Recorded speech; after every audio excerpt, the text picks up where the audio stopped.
Bonjour chers élèves, la leçon d'aujourd'hui, mesure des périmètres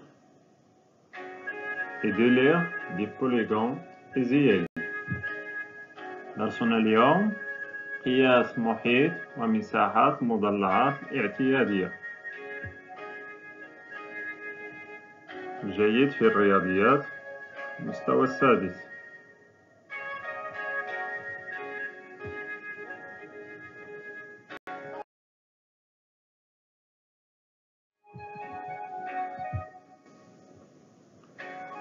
سنبدأ أولا بقراءة أهداف الدرس. إذن الأهداف: يحسب محيط ومساحات بعض المضلعات الاعتيادية. Objectif: calculer le périmètre et l'aire de polygones usuels, le triangle, le carré, le rectangle, le losange, le parallélogramme et le trapèze. Calculer le périmètre et l'aire de figures géométriques composées de polygones usuels. Résoudre des situations problèmes en lien avec le calcul des périmètres et de l'aire des polygones usuels.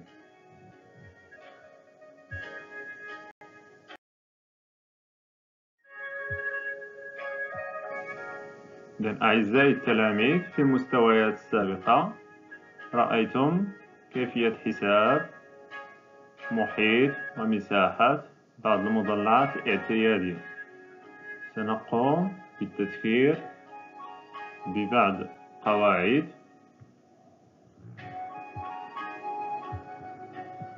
سنبدأ بالمستطيل كما تلاحظون في الشكل. مستطيل عنده الطول،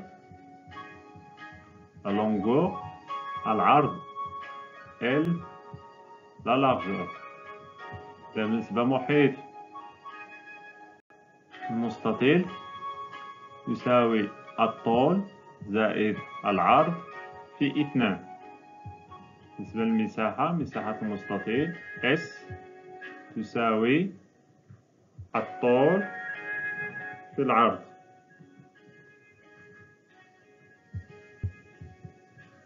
ننتقل للمربع. المربع كما تلاحظون في الشكل عنده 4 أضلاع متقايسة C côté.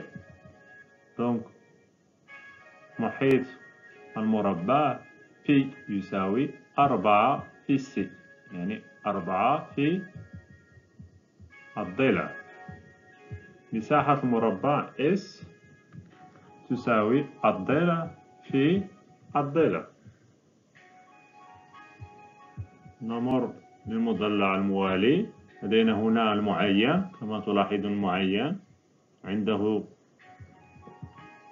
القطر الكبير كذلك القطر الصغير diagonal. القطر الصغير diagonal عنده 4 أضلاع. بالنسبة للمحيط المعين P يساوي 4 في C، يعني 4 في الضلع.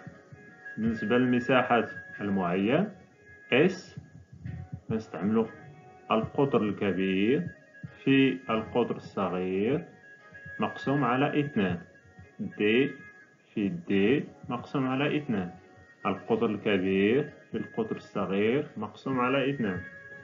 بالنسبة لشبه منحرف كما تلاحظون في الشكل، شبه المنحرف عنده القاعدة الكبرى B، القاعدة الصغرى B، عنده الساقين L، كذلك الساق الآخر M، عنده الارتفاع H. بالنسبة للمحيط، محيط شبه منحرف هو مجموع أضلاعه 4، يعني القاعدة الكبرى زائد الساق الأول زائد القاعدة الصغرى زائد الساق الثاني. بالنسبة لمساحة شبه منحرف، القاعدة الكبرى B زائد القاعدة الصغرى بين قوسين في مضروبة في الارتفاع H هو الشكل مقسوم على 2. إذن القاعدة الكبرى في القاعدة الصغرى زائد القاعدة الصغرى في الارتفاع مقسوم على 2.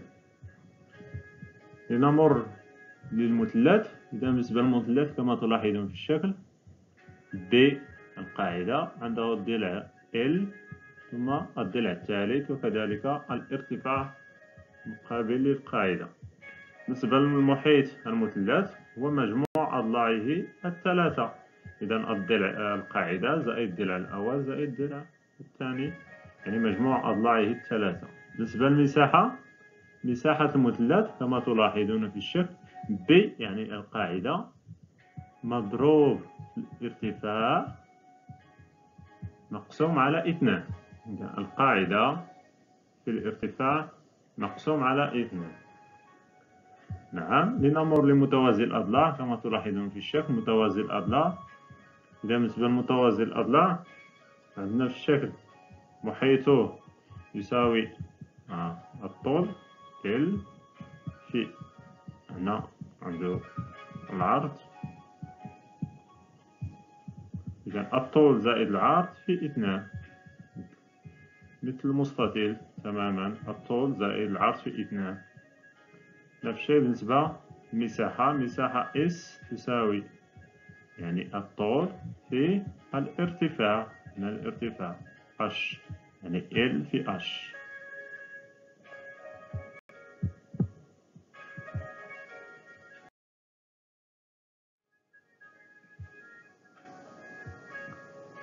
أتذكر جو retiens كما تلاحظون في الجدول الشكل المستطيل المحيط إذا P يساوي L زائد L في 2. المساحة تساوي الطول في العرض L في L. مربع P يساوي 4 في الضلع. مساحة مربع الضلع في الضلع. متوازي أضلاع P يساوي الطول زائد العرض في 2. مساحة متوازي الأضلاع S تساوي الطول في الارتفاع. المعين محيط معين P يساوي 4 في الضلع. مساحته تساوي القطر الكبير في القطر الصغير مقسوم على 2. بالنسبة لشبه منحرف، محيط شبه منحرف مجموع القاعدة الكبرى زائد القاعدة الصغرى زائد الساق الأول زائد الساق الثاني، يعني مجموع أضلاعه الأربعة. بالنسبة للمساحات شبه منحرف القاعدة الكبرى زائد القاعدة الصغرى في الارتفاع مقسوم على 2. بالنسبة للمثلث محيط المثلث مجموع أضلاعه الثلاثة. بالنسبة لمساحة المثلث القاعدة في الارتفاع مقسوم على 2. سنمر لتمارين تطبيقية لكي تترسخ لديكم هذه القواعد.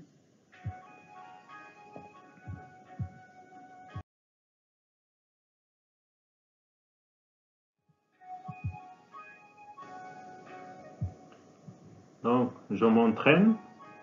La première, bien le premier exercice, je calcule le périmètre des figures suivantes. Un rectangle de longueur 3,5 cm et de largeur 15 mm. Un losange de côté 2,5 cm. Un carré de côté 85 mm.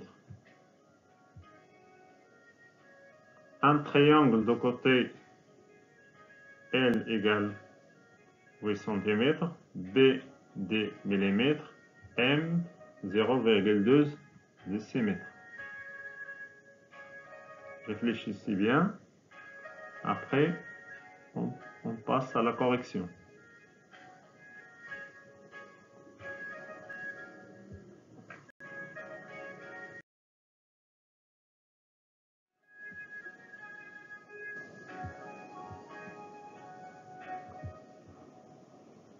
La correction,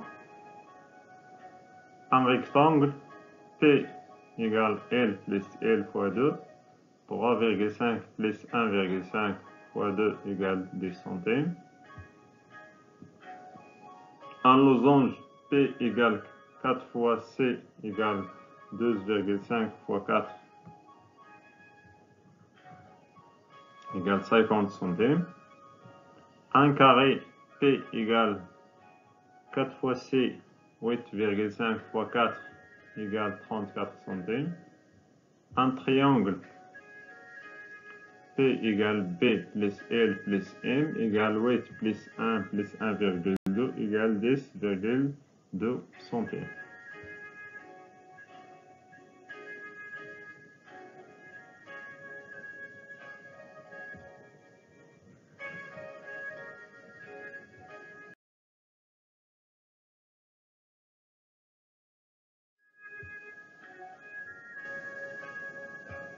Passons à la deuxième au deuxième exercice, et à la deuxième question.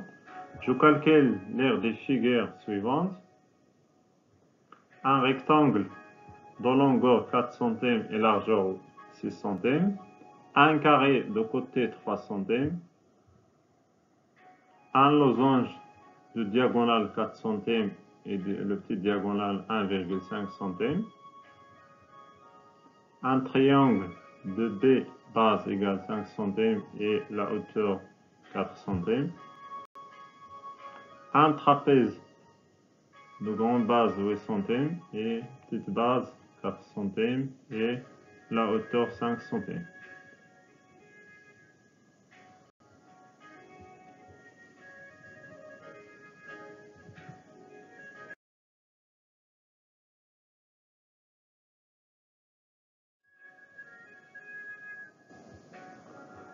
La correction. Un rectangle S égale L fois L, 4 fois 6 égale 24 centimes carrés. Un carré S égale C fois C égale 3 fois 3 égale 9 centimes carrés. Un losange S D fois D divisé par 2 égale 4 fois 1,5 divisé par 2 égale 3 centimes carrés. Un triangle S B fois H divisé par 2 égale 5 fois 4 divisé par 2 égale 10 centimes carrés.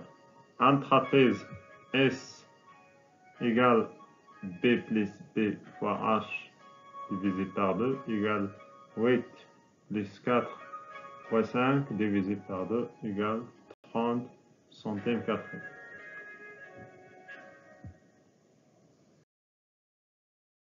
J'espère que vous avez bien apprécié cette leçon. À la prochaine vidéo. Au revoir, chers élèves.